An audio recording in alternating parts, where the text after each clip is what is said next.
ಹೇಳ್ಕೊಳಕ್ಕೆ Kannada reality show, ಆದರೆ ಕನ್ನಡ ಬರೀರಿ ಅಂತ ಕೊಟ್ಟರೆ ಬಿಗ್ ಬಾಸ್ನಲ್ಲಿ ಗಿಲ್ಲಿ ಮಾತ್ರ ಏಕೈಕ ವ್ಯಕ್ತಿ ಕನ್ನಡನ ಬಳಕೆ ಮಾಡಿದ್ದು. ಕೆಲವೊಬ್ಬರು ಹೋರಾಟಗಾರರು, ನಾವು ಕನ್ನಡ ಹೋರಾಟಗಾರರು ಅಂತ ಒಳಗಡೆ ಇರುವ ಅಶ್ವಿನಿ ಮೇಡಮ್ ಅವರು ಅವ್ರ ಕನ್ನಡನ ಯಾವ ರೀತಿ ಬರೋರು, ಎಷ್ಟು ಚೆನ್ನಾಗಿ ಬರೋರು ಅಂತ ಹೇಳ್ಬಿಟ್ಟು ನೀವೆಲ್ಲ ನೋಡಿದ್ದೀರಾ. ಒಬ್ಬ ಹಳ್ಳಿ ಹುಡುಗ ನಿನಗೆ ಏನಿಲ್ಲ, ನಿನಗೆ ಅದಿಲ್ಲ ಇದಿಲ್ಲ ಅಂತ ಹೇಳುವಂಥ ಹುಡುಗನಿಗೆ ಒಂದು ಪ್ರಜ್ಞೆ ಇದೆ, ಎಲ್ಲಿ ನಮ್ಮ ಕನ್ನಡನ ಎತ್ತಿ ಹಿಡಿಬೇಕು ಅಂತ. ಅದು ತನಗೆ ಒಂದು ಕಿಂಚಿತ್ತೂ ಮರ್ಯಾದೆ ಇಲ್ಲದೆ ಆ ಬೋರ್ಡಲ್ಲಿ ತಪ್ಪು ಅಕ್ಷರಗಳನ್ನ ಬರ್ಕೊಂಡು ನಾನು ಕನ್ನಡ ಹೋರಾಟ ಮಾಡ್ತೀನಿ, ನಾನು ಫುಲ್ಲು ಏನು ನನ್ನಷ್ಟು ಹೋರಾಟ ಮಾಡೋರೇ ಇಲ್ಲ ಅಂತ ಹೇಳುವ ಹೆಣ್ಣಿಗೆ ಬೇಸಿಕ್ ಕನ್ನಡ ಒಂದು ಈ ಕಲ್ಕೋಬೇಕು ಅನ್ನೋ ಪರಿಜ್ಞಾನನೇ ಇಲ್ಲದೆ ಹೋರಾಟನ ಹೆಂಗೆ ಮಾಡ್ತಾರೆ ಅನ್ನೋದು ನಮ್ಮ ಪ್ರಶ್ನೆ. ಕನ್ನಡ ರಿಯಾಲಿಟಿ ಶೋಗೆ ಬಂದಿದ್ದೀರಾ, ಅಲ್ಲಿ ಕನ್ನಡನ ಇನ್ನೂ ನಾವು ಹೆಚ್ಚಾಗಿ ಬೆಳೆಸಬೇಕು ಹೋರಾಟಗಾರರು. ಆದರೆ ನೀವು ಬರೀ ಇಂಗ್ಲೀಷಲ್ಲೇ ಕುಯ್ದಿದ್ದಾಯಿತು. ನೀವು ಮಾತಾಡೋ ಭಾಷೆ ಎಲ್ಲ ಬರೀ ಅರ್ಧಕ್ಕರ್ಧ ಇಂಗ್ಲೀಷೇ ಇತ್ತು. ಓಕೆ ಸರಿ ಮೇಡಮ್, ಏನೋ ಲೈಫ್ ಸ್ಟೈಲು ಕಲ್ತ್ಕೊಂಡಿದ್ದಾರೆ ಅನ್ನೋದಕ್ಕೆ, ಬಟ್ ಏನೋ ಒಂದು ಕ್ಷಣ ಬಂತು ಕನ್ನಡ ಬರೆಯುವಂಥ ಪರಿಸ್ಥಿತಿ ಬಂದಾಗ ಗಿಲ್ಲಿ ನೀಟಾಗಿ ಕನ್ನಡದಲ್ಲೇ ಪ್ರತಿ ಅಕ್ಷರ ಬರೆದಿರುವಾಗ ಅಲ್ಲಿ ಈ ಅಶ್ವಿನಿ ಮೇಡಮ್ ಅವರ ಅಕ್ಷರ ಬರೆಯೋಕ್ಕೆ ಹೋಗಿ ಎಷ್ಟರ ಮಟ್ಟಿಗೆ ತಪ್ಪುಗಳು, ಎಲ್ಲ ಕಡೆ ತಪ್ಪುಗಳನ್ನ ಬರ್ಕೊಂಡಿದ್ದನ್ನು ನಾವು ನೋಡಿದ್ವಿ. ಇದನ್ನು ಯಾವ ಹೋರಾಟಗಾರ ಅಂತ ಹೇಳ್ತಾರೆ? ಕನ್ನಡನ ಹೆಂಗೆ ಹೋರಾಟ ಮಾಡ್ತಾರೆ ಇವರು? ಇವರೇ ಈ ಬಾಳು ಆಗಿರುವಾಗ ಕನ್ನಡ ಎಲ್ಲಿ ಉಳಿಯುತ್ತೆ? ಇವರು ಕನ್ನಡ ಉಳ್ಸೋಕ್ಕೆ ಬಂದಿದ್ದಾರಾ ಇಲ್ಲ ಕಂಪ್ಲೀಟಾಗಿ ತೊಳ್ದಾಕಕ್ಕೆ ಬಂದಿದ್ದಾರಾ?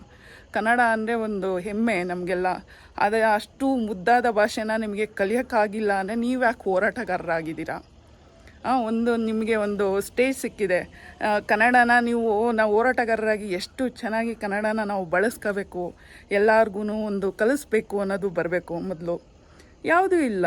ಬಟ್ ನಾನು ಗೆಲ್ಲಬೇಕು, ಏನೇ ಆಗಲಿ ಇದು ನನ್ನ ಮರ್ಯಾದೆ ಪ್ರಶ್ನೆ, ನನ್ನ ಮಾನ ಮರ್ಯಾದೆ ಉಳಿಸ್ಕೊಳೋಕ್ಕೆ ಗೆಲ್ಲಬೇಕು. ಬಟ್ ಕನ್ನಡ ಬೇಡ. ಹೆಂಗಿದು? ಕೆಲವೊಬ್ಬರು ಅಶ್ವಿನಿ ಅವ್ರ ಕಡೆಯವ್ರು ಹೇಳ್ತಾ ಇದ್ದಾರೆ, ಏನು ಕನ್ನಡ ಹೋರಾಟಗಾರರಾದರೆ ಅವ್ರಿಗೆ ಕನ್ನಡ ಬರಲೇಬೇಕಾ ಅಂತ ಕೇಳ್ತಿದ್ದಾರೆ. ನಾನೊಂದು ಕ್ವಶನ್ನು, ಇವಾಗ ಡಾಕ್ಟ್ರು ಅಂತ ಹೇಳ್ಕೊಳಕ್ಕೆ ಡಾಕ್ಟ್ರು ಓದಲೇಬೇಕಾ? MBBS ಓದಲೇಬೇಕಾ? ಬೇಡ. ಒಬ್ಬ ಹಳ್ಳಿಲಿರೋರು ಕೂಡ ಡಾಕ್ಟ್ರು ಅಂತ ಹೇಳ್ಕೊಬೋದಲ್ಲ, ಯಾಕೆ ಹೇಳ್ಕೊಬಾರ್ದು? ಕನ್ನಡ ಹೋರಾಟಗಾರರಿಗೆ ಇರೋ ಮರ್ಯಾದೆನೇ ತೆಗಿತಾ ಇದ್ದೀರಾ. ಅದರಲ್ಲಿ ಯಾವ ಕಡೆಯಿಂದ ಬಂದುಬಿಟ್ಟು ಹೆಂಗೆ ಹೇಳ್ತಾ ಇದ್ದೀರಾ? ಇನ್ನೂ ಕೆಲವೊಬ್ರು ಹೇಳಿದರು, ಏನು 50 ಕೋಟಿಗೆ ಬದುಕಿದ್ದಾರೆ ಮೇಡಮ್ಮು, 100 ಕೋಟಿಗೆ ಬದುಕಿದ್ದಾರೆ, 50 ಲಕ್ಷಕ್ಕೆ ಬಂದ್ಬಿಟ್ಟು ಇಲ್ಲಿ ಇದು ಮಾಡ್ತಾರೆ. ಇಲ್ಲಿ ಅವರಿಗೆ 50 ಲಕ್ಷದ ಮಾತಿಲ್ಲ, ಅವರ ಮರ್ಯಾದೆ ಪ್ರಶ್ನೆ.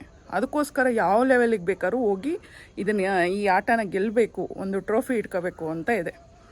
ಬಟ್ ನಮ್ಗೆ ಗಿಲ್ಲಿದು ಅದೇನೋ ಒಂಥರ ಅದೃಷ್ಟದ ಮನುಷ್ಯ ಅಂತಂದರೆ ಗಿಲ್ಲಿ ಅನಿಸುತ್ತೆ. ತನಗೇ ಗೊತ್ತಿಲ್ಲ ಆ ಮನುಷ್ಯನಿಗೆ ಈ ಹೊರಗಡೆ ಎಷ್ಟು ಜನ ಫ್ಯಾನ್ ಫಾಲೋವರ್ಸ್ ಇದ್ದಾರೆ, ಏನಾಗ್ತಿದೆ ಹೊರಗಡೆ, ಎಷ್ಟು ಹುಚ್ಚರಾಗಿದ್ದಾರೆ ಜನಗಳು. ನಮ್ಮ ರಾಜ್ಯದಲ್ಲಿ ಮಾತ್ರ ಅಲ್ಲ, ಎಷ್ಟೊಂದು ವಿಡಿಯೋ ನೋಡ್ತಾ ಇರ್ತೀನಿ. ಒಬ್ಬ ಯೂಟ್ಯೂಬರು ಮಲಯಾಳಮಲ್ಲಿ ಹೇಳ್ಕೊಂಡು ದಯವಿಟ್ಟು ವೋಟ್ ಮಾಡಿ, ನನ್ನ ಫೇವ್ರೆಟ್ ಕಂಟೆಸ್ಟೆಂಟು ಕನ್ನಡ ರಿಯಾಲಿಟಿ ಶೋನಲ್ಲಿ ಅಂತ ರಿಕ್ವೆಸ್ಟ್ ಮಾಡ್ತಾ ಇದ್ದಾರೆ. ಇದನ್ನು ನೋಡೋಕ್ಕೆ ತುಂಬ ಖುಷಿಯಾಗುತ್ತೆ. ಆದರೆ ಕನ್ನಡ ಬಳಸಬೇಕಾದವರೇ ಕನ್ನಡನ ಎಲ್ಲೋ ಮರೆತು ಕೂತಿದ್ದಾರೆ. ಅದರಲ್ಲಿ ಯಾವ ರೀತಿ ಈ ಹೋರಾಟ ಒಳಗಡೆ ಇದ್ದು ಸರಿ ಹೆಣ್ಮಕ್ಳಿಗೆ ಗೌರವ ಕೊಡಲಿಲ್ಲ. ನನಗೆ ಬಂದು ಹೇಳ್ತಾರೆ ಕೆಲವೊಬ್ಬರು ಅವ್ರ ಫ್ಯಾನ್ಗಳು, ಹೆಣ್ಣಿಗೆ ಎಣ್ಣೆ ಶತ್ರು.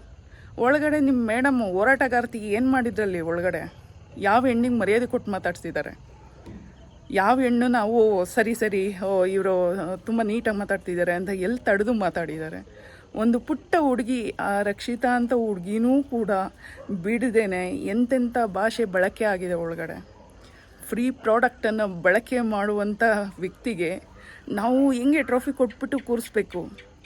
ನಮಗೆ ಗೊತ್ತಿದೆ, ಗಿಲ್ಲಿ ಒಬ್ಬ ಸರ್ವೇ ಸಾಮಾನ್ಯವಾಗಿರುವ ಒಂದು ಹುಡುಗ. ಅವನೇನು ದೊಡ್ಡ ಕಾರ್ಯ ಮಾಡಿದ್ದಾನೆ ಅಂತ ಅವ್ನು ಗೆಲ್ಲಿಸ್ಬೇಕು ಅಂತ ನಾವು ಹೇಳ್ತಿಲ್ಲ. ಕನ್ನಡ ಬರುತ್ತೆ ನೀಟಾಗಿ. ನಮ್ಮ ವಾದ ಅಚ್ಚ ಕನ್ನಡದ ಹುಡುಗ, ಹಳ್ಳಿ ಸ್ಟೈಲಲ್ಲಿ ಮಾತಾಡ್ತಾನೆ. ಏನು ಶೋ ಆಫ್ ತೋರಿಸೋದೆಲ್ಲ ಬಿಟ್ಬಿಟ್ಟು ತಾನು ಹೆಂಗಿರ್ತಾನೆ ಅದರಲ್ಲೇ ಬಾಳ್ತಾನೆ. ಅದಲ್ವ ಬೇಕಾಗಿರೋದು? ಯಾರನ್ನೋ ಈಗ ಏನೋ ಈ ರಿಯಾಲಿಟಿ ಶೋ ಬಿಗ್ ಬಾಸ್ ಅನ್ನೋ ಶೋನು ಕೂಡ ಪಾಲಿಟಿಕ್ಸಿಗೆ ತಿರ್ಕೊಂಡಿದೆ ಅನ್ನೋದೇ ನಮಗೆ ಬೇಜಾರಂಥ ವಿಷಯ. ಏನೇನು ಪಾಲಿಟಿಕ್ಸ್ ನಡೀತಾ ಇದೆ ನಿಮಗೂ ಎಲ್ಲ ಚೆನ್ನಾಗಿ ಗೊತ್ತು, ನಮಗೂ ಎಲ್ಲ ಚೆನ್ನಾಗಿ ಗೊತ್ತು. ಇದ್ರ ಬಗ್ಗೆ ನಾವು ಮಾತಾಡೋದು ಬೇಡ. ಆದರೆ ನಮ್ಮ ಗಿಲ್ಲಿನೇ ಗೆಲ್ಲೋದು. ಯಾಕೆ ಗೆಲ್ಲಿಸ್ಬೇಕು ಅಂದರೆ ಅದು ಒಂದೇ ಒಂದು ಸಾಕು. ಕನ್ನಡದ ಮೇಲಿರೋ ಅಭಿಮಾನ, ಆತ ಒಬ್ಬ ಪಕ್ಕಾ ಹುಟ್ಟು ಕನ್ನಡಿಗ ಅಂತ ಹೇಳ್ಬೋದು. ಅಂಥವ್ರಿಗೆ ನಾವು ಅವಕಾಶ ಕೊಡ್ದೇನೆ, ಬೆಳೆಯೋಂಥ ಪ್ರತಿಭೆಗೆ ಅವಕಾಶ ಕೊಡ್ದೇನೆ, ಯಾರೋ ಒಬ್ಬರು ತಮ್ಮ ಸ್ವಾರ್ಥಕ್ಕೆ ನನಗೊಂದು ಹೆಸರು ಬೇಕು, ನನಗೊಂದು ಘನತೆ ಬೇಕು, ಅದಕ್ಕೋಸ್ಕರ ನಾನು ಬಿಗ್ ಬಾಸಿಗೆ ಬಂದು ನಾನು ಎಲ್ಲ ಹೊಡ್ಕೊಂಡು ಹೋಗ್ತೀನಿ ಅಂದರೆ ಅಂಥವ್ರಿಗೆ ಕೊಡೋಕ್ಕೆ ಚಾನ್ಸೇ ಇಲ್ಲ. ಸಿನಿಮಾ ಹೀರೋಗೆ ಇದುವರೆಗೂ ತುಂಬ ಕಷ್ಟಪಟ್ಟು 20 ವರ್ಷ 30 ವರ್ಷದಿಂದ ಕಷ್ಟಪಟ್ಟವ್ರಿಗೆ ಇನ್ಸ್ಟಾಗ್ರಾಮ್ನಲ್ಲಿ 2 ಮಿಲಿಯನ್ 3 ಮಿಲಿಯನ್ ಈಗ ಇತ್ತೀಚೆಗೆ ಆಗ್ತಾಯಿದೆ. ಆದರೆ ಗಿಲ್ಲಿಗೆ 100K 1 ಲಕ್ಷ ಇಟ್ಕೊಂಡ್ಬಂದಂಥ ನಮ್ಮ ಗಿಲ್ಲಿ ಈಗ 1 ಕೋಟಿ ಮೇಲೆ ತಲುಪ್ತಾ ಇದೆ. ಇಷ್ಟು ಸಾಕಲ್ವ? ಜನಗಳ ಪ್ರೀತಿ ಗಳಿಸಿರಿ ಇನ್ನೇನು ಬೇಕು? ಏನು ಮಾಡಿದ್ದಾನೆ? ಕೆಲವೊಬ್ಬರಿಗೆ ಒಂದು 10% ಜನಗಳಿಗೆ ಅದೇನೋ ಗೊತ್ತಿಲ್ಲ, ಅವನ ಮೇಲೆ ಯಾಕೆ ಪಾಪ ಬಡಪಾಯಿ ಮೇಲೆ ಯಾಕೆ ನಿಮಗೆಲ್ಲ ಕೋಪ? ನಮಗೆ ಯಾರ ಮೇಲೂ ಕೋಪ ಇಲ್ಲ, ಏನೋ ಮನಸ್ಸಿಗೆ ಇಷ್ಟ ಆಗಿದ್ದಾರೆ ನಾವು ಸಪೋರ್ಟ್ ಮಾಡ್ತಾಯಿದ್ದೀವಿ. ಯಾಕಂದರೆ ಅಹಂಕಾರ ತೋರಿಸಿಲ್ಲ, ದುರಹಂಕಾರ ತೋರಿಸಿಲ್ಲ, ಪ್ರತಿ ಶಬ್ದದಲ್ಲೂ ನಾನು ಫುಲ್ಲು ಲಾರ್ಡ್ ಅಂತ ತೋರಿಸ್ಕೊಂಡಿಲ್ಲ.